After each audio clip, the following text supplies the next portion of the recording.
C'est les vacances, il fait beau, il fait chaud, alors entre deux bains et deux bronzettes, et ben forcément, on prend des nouvelles de nos personnalités préférées. Julia, comment tu vas? Ça va très bien, merci. Bon, est-ce que je te fais le sommaire? Est-ce que tu veux ton sommaire aujourd'hui? Allons-y. Allez, alors aujourd'hui, je te propose, Julia, de parler ensemble. Donc, on va tirer un bilan de cette saison 2016, là, qui vient de se finir pour toi. On va évoquer également la préparation personnelle et professionnelle de ta rentrée de septembre et on va parler d'un sujet bien plus sérieux parce que tu es atteinte d'une maladie peu connue qui est l'endométriose. Tu as choisi de sortir du silence pour pouvoir justement peut-être assumer cette maladie, en tout cas la vivre avec le sourire et pour ça, bravo. Je vous invite à la maison à rester avec nous, tout se passe après le jingle. Il y a quelques semaines, donc Julia, tu révélais être atteinte d'endométriose. Est-ce que tu peux nous expliquer, pour les gens qui nous regardent et qui ne connaissent pas ni ce mot ni cette maladie, ce qu'est exactement l'endométriose? Donc en gros, l'endométriose, c'est une maladie qui peut toucher n'importe quelle femme. En fait, c'est du tissu qui est censé être dans l'utérus et qui est chez nous, en dehors de l'utérus. Laetitia Milo, donc l'actrice de Plus belle la vie qu'on a vue dernièrement dans Danse avec les stars, a mis en lumière il y a quelques semaines cette maladie. Elle en a parlé, elle a sorti également un bouquin. Est-ce que c'est elle qui t'a concrètement donné envie de sortir du silence? C'est vrai que quand j'ai vu ça, je me suis dit, enfin, c'est pas que j'ai sauté sur l'occasion, mais je me suis dit, pourquoi pas en parler, enfin pouvoir en parler aussi avec des personnes qui en sont atteintes et échanger sur les moyens, parce qu'il y a des moyens qui existent et on les connaît pas tous, On va même en les parler médecins, justement. voilà. Donc ouais, en parler avec eux et c'est aussi une façon d'accepter la maladie et voilà, de la vivre un peu plus pleinement. C'est dur d'en parler publiquement parce que c'est quand même très Bah, intime comme maladie, donc on peut comprendre que ce soit pas forcément évident de se raconter. En fait, ce qui est dur, et surtout quand t'es un peu une people et tout, c'est que quand tu parles d'une chose, tout de suite on revient dessus en te disant t'es une menteuse et ça et ça. Donc c'est pour ça que j'ai jamais décidé d'en parler et Mm. que c'est quelque chose qui m'appartient. Moi, je vis avec, je me bats, voilà, je me bats, on va dire tous les jours pour, enfin avec cette maladie. Donc je voyais pas forcément l'intérêt d'en parler. Et c'est vrai que là, du fait qu'elle ait lancé un livre, etc. Je me suis dit pourquoi pas, peut-être que ça va me permettre aussi d'échanger avec elle et d'avoir moi des réponses à des questions que je me pose et tout ça. Donc voilà. Est-ce que c'est une volonté aussi de ta part peut-être de mettre en lumière cette maladie pour pouvoir venir Bien en aide sûr. à des personnes qui pourraient en souffrir ou qui ne savent pas forcément ce que c'est? Bah oui, je pense qu'on touche pas mal de personnes. Nous, on a voilà des gens qui nous suivent. Donc autant s'en servir correctement. Et je me suis dit ouais, faut que les femmes sachent ce que c'est que cette maladie parce que ça peut toucher n'importe qui. Donc qui peut être touché justement par l'endométriose? Mais même une adolescente qui a la puberté, que tout Donc le il monde peut. faut être en période de Il faut puberté, être c'est en ça? période de puberté, voilà, quand tu as tes règles, etc. Tu peux avoir cette Donc maladie. même une très jeune femme peut être Même une très atteinte jeune femme, bien sûr. d'endométriose. Voilà, même une très jeune femme. Et après, au fur et à mesure, bon, c'est pas tout de suite les symptômes. Et au fur et à mesure, ce qui peut se passer, c'est qu'on peut pas avoir d'enfant.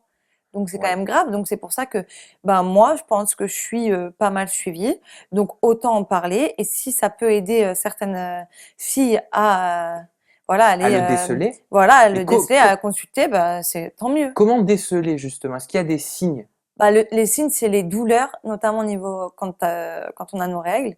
C'est des douleurs atroces. Moi, parfois, il y a des moments, je ne peux même plus me lever. Parce que la Je dois- plupart des femmes ont des douleurs Oui, oui, ou des mais règles douloureuses. Est-ce qu'il y a véritablement une différence entre des règles oui, douloureuses bah oui. classiques? Il y a une différence déjà. T'as les nausées, t'as envie de vomir, tu peux tomber facilement dans les pommes tellement que la douleur est très très forte et tu peux même plus te lever. T'es plié, t'as comme une barre ici. Non, c'est vraiment. Je pense que oui, il y a des femmes qui ont des règles douloureuses, mais la différence, elle peut se faire. Et c'est vrai que bon, chez certaines femmes, elle se fait, mais pas totalement. C'est pour Hmm. ça qu'il faut consulter dès qu'on a un petit doute. Durant la puberté, toi, est-ce que tu avais déjà des douleurs gynécologiques? Tu souffrais déjà Ouais. de... Moi, j'ai toujours eu des douleurs.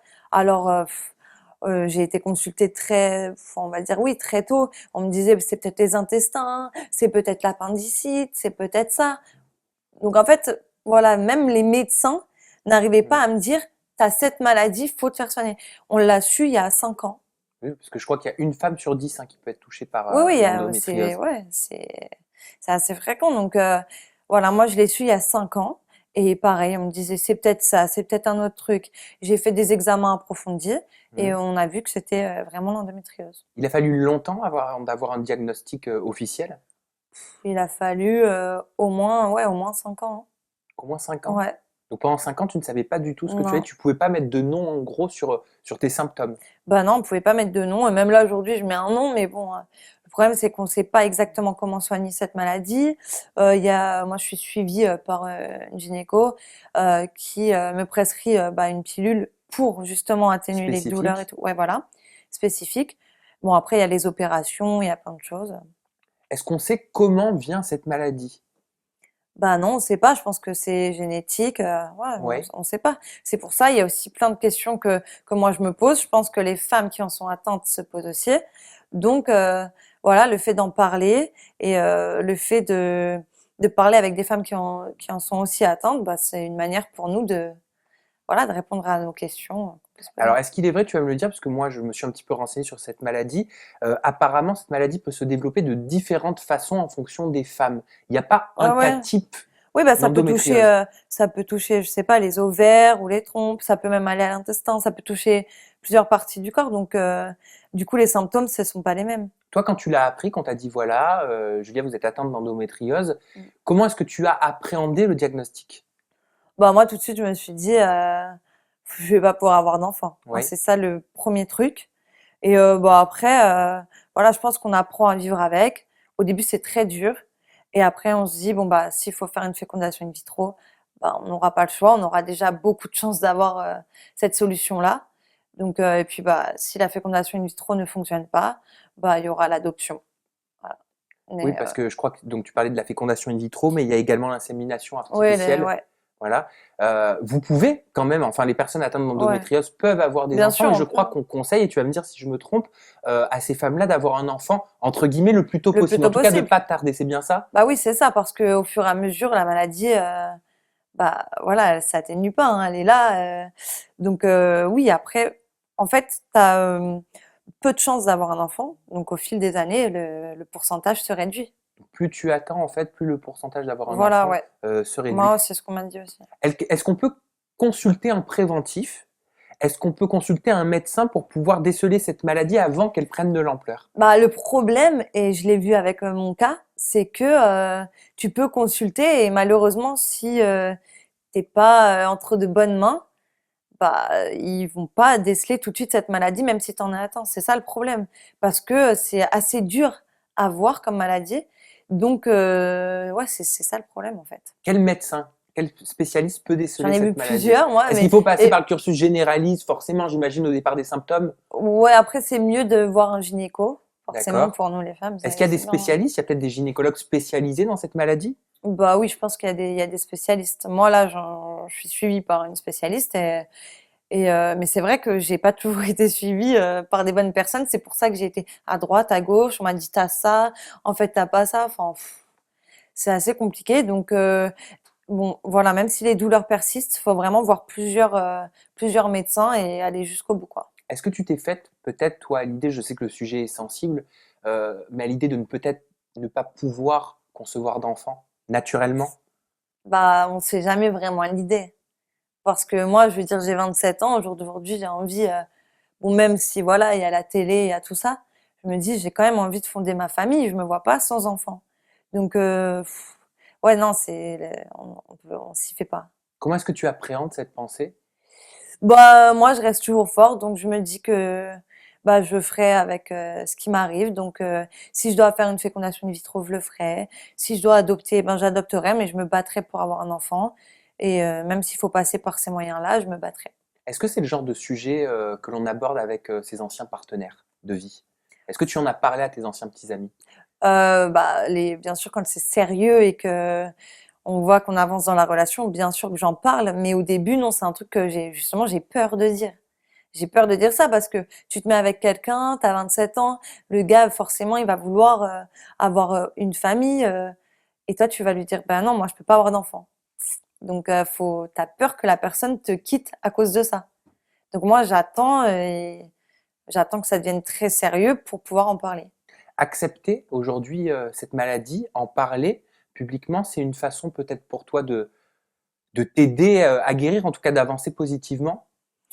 Bah ouais, je pense que c'est pour ça aussi que j'en ai pas parlé jusqu'à maintenant, parce que bah déjà j'avais encore plein de questions, j'avais encore plein de peurs, plein de doutes, et là je me dis finalement ben voilà, je pense que j'arrive à un stade où il faut que je l'accepte et il faut que justement le fait d'en parler, ça me libère et ça m'aide à accepter tout ça.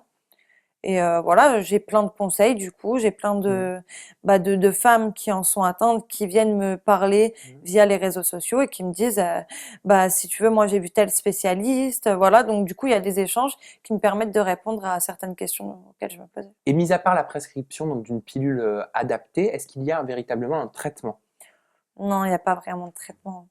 En tout cas, moi j'en ai pas encore, à part cette pilule-là, j'ai pas encore de traitement. Après, bah voilà, la maladie, il y a plein de choses. Par exemple, moi j'ai un kyste, voilà, ça a fait plein de trucs. Donc du coup, après, il y a des opérations. Oui, ça peut être douloureux également Ça- pendant les rapports même, hein. Ah oui, bah ça c'est aussi C'est un des aussi, symptômes, hein. c'est aussi comme ça qu'on peut le C'est le déceler, c'est-à-dire il symptôme, y a les c'est que règles pendant les rapports, douloureuses. ça fait très mal. Ouais. Donc ouais, il y a plein de symptômes, hein. Après, douloureux, t'as à deux doigts de t'évanouir quand tu essaies de te lever, des vertiges. Ça peut aussi faire mal dans la jambe. Ouais. Ça aussi, dès que même pendant les règles ou hors des règles, hein, tu as mal dans la jambe et tu sais pas pourquoi.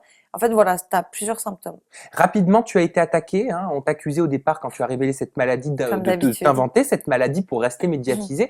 Est-ce que ces accusations t'ont touché? Bah non, parce que je m'y attendais un peu et c'est pour ça que j'en ai jamais parlé, parce que ben on avait déjà parlé toi et moi dans Mmh. d'autres interviews que j'avais du mal à avoir des enfants, mais je t'avais Exact, jamais dit pourquoi. Et ben exactement. en fait c'est cette maladie-là. J'ai jamais voulu en parler parce que bah les gens quoi que tu fasses, quoi que tu dises, ils reviennent toujours Oui, d'accord. sur tes paroles, donc c'est un peu chiant. Alors moi, je sais que tu es une femme forte. Tu nous l'as prouvé, que ce soit Mhm. dans les télés ou en interview, et puis moi, je te connais aussi personnellement. Mais quand même, quand on se fait attaquer sur ce genre de choses Ça personnelles, fait une jamais maladie, c'est pas plaisir. anodin. Bah non, mais tu te dis que les gens sont bêtes quand ils t'attaquent là-dessus. Et méchant. Et méchants. Donc moi, ça m'atteint pas forcément puisque les gens bêtes et méchants, je les laisse où ils sont et j'avance, quoi. D'ailleurs, le Twitter officiel donc de Endo France a même pris ta défense en disant qu'il faut beaucoup de courage pour reconnaître sa Exactement. maladie tout en gardant le sourire. Est-ce que tu as apprécié? Bah oui, ça m'a fait plaisir que eux, ils appuient justement, bah voilà, mon geste. Et bah du coup, je me suis mise avec eux pour faire un peu une sorte de prévention Oui. et je me dis voilà, j'ai des followers, ben je m'en sers pour pouvoir toucher un maximum de personnes sur cette Donc tu maladie. vas œuvrer avec eux, peut-être tu Ouais, vas les aider oui, oui, au niveau de la ouais, communication. voilà. J'œuvre avec eux. Dès qu'il y a on va dire des congrès, etc., je vais avec eux et si je peux en parler au Mm. maximum, j'en parle C'est au très maximum. bien. D'ailleurs, je me permets à la maison, si vous avez le moindre doute ou si vous voulez avoir de plus Exactement. amples renseignements sur cette maladie, vous pouvez vous rendre sur le www.endofrance.org, hein. Vous avez tout, le site est Ouais, sur le extrêmement site, bien fait. vraiment, ils mettent tous les symptômes, ils mettent Oui. aussi, enfin voilà, ils mettent tout, donc On allez peut voir. parler, on peut contacter Ouais, voilà, on peut une personne parler. spécialisée. Il y a Exactement. également le Twitter, sinon si vous avez Mm. des questions, c'est @endofrance_ONG. Julia, je te propose de passer à un sujet un petit peu plus gai Mm. maintenant, si je peux me Allons-y. permettre. Quoi de beau pour ces vacances? Qu'est-ce que tu vas faire? Est-ce que tu vas partir à la mer? Est-ce que tu pars en vacances avec un chéri? Je ne sais pas, faut que tu nous dises tout. C'est à toi. Tu es bien curieux. Bronzage, mer, je ne sais pas. Bah, bronzage, j'en ai pas trop besoin, mais je pense Oui, que... voilà, je suis d'ailleurs très jaloux, hein. Moi, j'ai pas eu l'opportunité de partir, hein, encore, hein. Bah, disons qu'on part assez souvent, hein, et puis avec les télés, c'est un peu le but. Donc, bah, écoute, non, le travail, donc, comme tu le sais, je t'en avais parlé, je suis en partenariat avec une marque qui s'appelle Fitalium, et Exactement, parce que donc, tu travailles, en gros, tu collabores avec Maxime Parisi, ouais, qui est qui est un vice-champion de athlète France de fitness, champion du monde, qui est champion vice-champion du du monde, monde, pardon, vice-champion du monde, vice-champion du monde voilà, en de maths fitness, physique, tout en muscle, hein, le garçon. tout en muscle. Ouais, alors ça fait quoi de le Sympathique, suivre au hein. quotidien? Sympathique. Bah écoute, moi je le suis dans ses compétitions. Voilà, je l'interview. Je prends un petit peu ta place, mais pour les athlètes.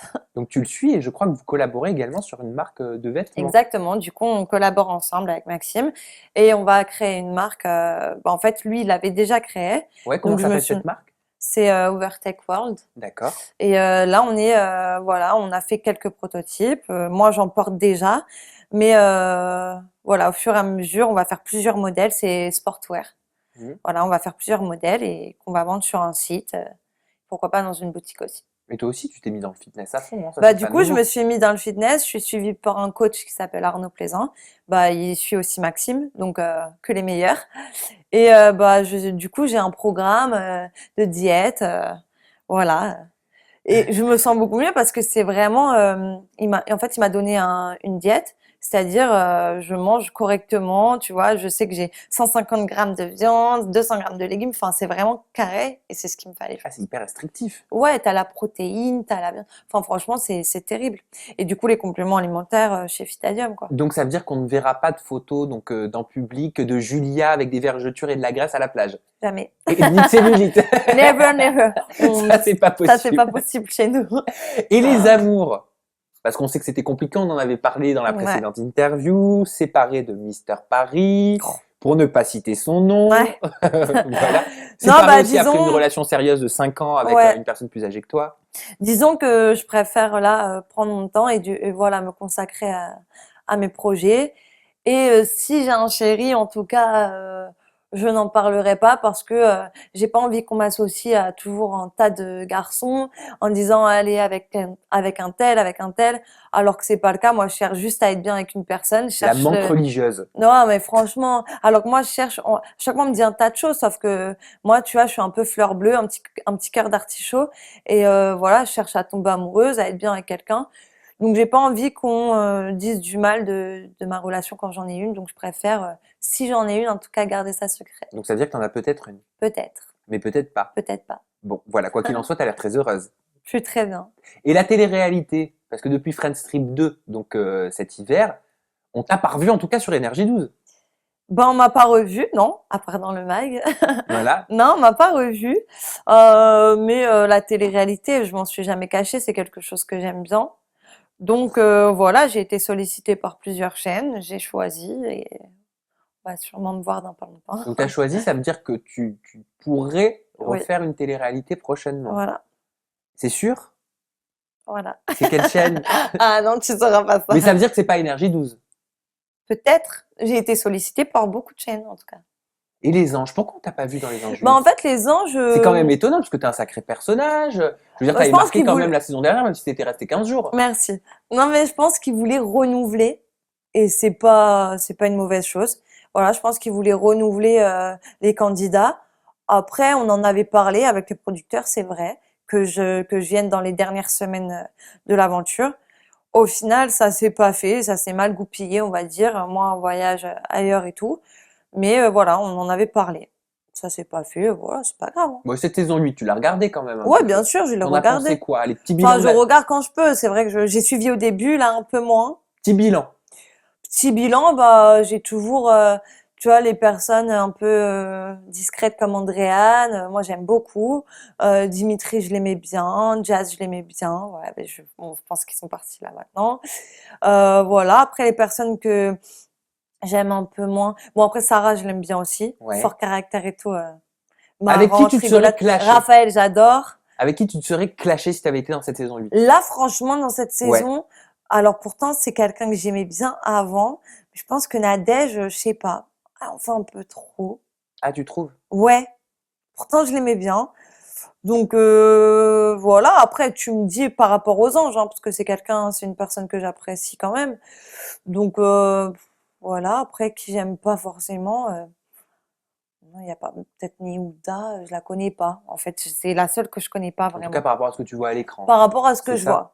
C'est des personnes qui s'isolent un peu, voilà. Et la Villa des Cœurs Brisés, moi j'étais très étonné de ne pas te retrouver au casting, surtout qu'une photo était sortie. Eh ben oui. Tu étais placardé sur les murs C'était des placardé. J'ai été contactée par la ville, hein. J'ai été contactée par voilà, pour plein de télé-réalités. Mais la Villa des Cœurs Brisés, bah, ça s'est pas fait, voilà. J'ai peut-être pas un cœur brisé, assez un cœur brisé, en tout Ah cas bah pour on y eux. est, on y est. Bah, j'ai peut-être pas, voilà. J'étais peut-être pas assez un cœur brisé pour eux. D'accord. Mais ça t'aurait plu? Pourquoi pas? Après, c'est pas le genre de concept qui m'intéresse. Rechercher l'amour. Je pense que c'est pas dans une télé-réalité hein, qu'on le trouve l'amour. Pourquoi pas? Mais bon. Et une télé-réalité, te créer ta propre télé-réalité. Tu sais que YouTube ça cartonne, regarde Chana et Thibaut. Ouais, c'est vrai. Ils ont créé leur propre programme avec des épisodes Et d'ailleurs. je trouve ça très bien. On croirait Franchement, presque voir les anges. Il y a Non, le même mais- générique. Bah, franchement, c'est des bons persos, eux. Donc, ils savent, ils ont tous les les petits secrets, ils savent comment ça fonctionne, ils ont bien raison de marcher, enfin d'aller vers YouTube parce que c'est ce qui marche le plus aujourd'hui. Donc non, j'ai regardé leur épisode, c'est génial. T'en penses quoi? Ah mais c'est génial, moi je trouve ils ont surfé sur la bonne vague et Tu ils ont pourrais bien faire raison. ça? Moi, je pourrais pas parce que je pense que j'ai pas. Bon, ils sont quand même très imaginatifs. Enfin, tu vois. Non, je pense que j'ai pas envie de moi de le faire. Après, moi, je préfère rester dans les téléréalités qui Toi, faut qu'on existaient déjà. t'appelle, Ouais, tout voilà. organiser. Ouais, voilà. Moi, j'ai pas envie. Moi, je suis une petite princesse. On me met là, on me fait ça. J'ai pas envie moi de faire les choses On forcément, te quoi. propose, tu disposes. Voilà. On me propose, je dispose. Et à la maison, vous disposez du hashtag pour pouvoir réagir à l'interview de Julia Paredes avec le hashtag ETI, donc pour En Toute Intimité. Ou alors, tweeter, bah tiens, on va le lancer, hashtag En Toute Intimité Julia. Je vous rappelle l'information principale de cette interview. Si vous vous posez des questions donc sur l'endométriose, vous pouvez vous rendre sur le site www.endofrance.org. On rappelle à nouveau le Twitter @endofrance-ONG. Profitez de l'été quand Ouais. même. Soyez bronzés. Pensez quand même à regarder En Toute Intimité tous les vendredis parce que je vous le rappelle, on assure tous les vendredis de juillet. Et ton Twitter, Julia, c'est @off Julia Paredes. Paredes. Voilà. Je peux reprendre mon souffle, ma salive, ma petite Julia. Je peux te faire plein de bisous. Merci. Et puis si je suis vers Cannes, je te fun. Tu m'appelles, tu viens à la Je te maison. passe un petit coup de fil, on Ouais. fait une petite bronzette parce qu'il faut que je te Pas de rattrape. soucis. Bye bye, bonnes vacances.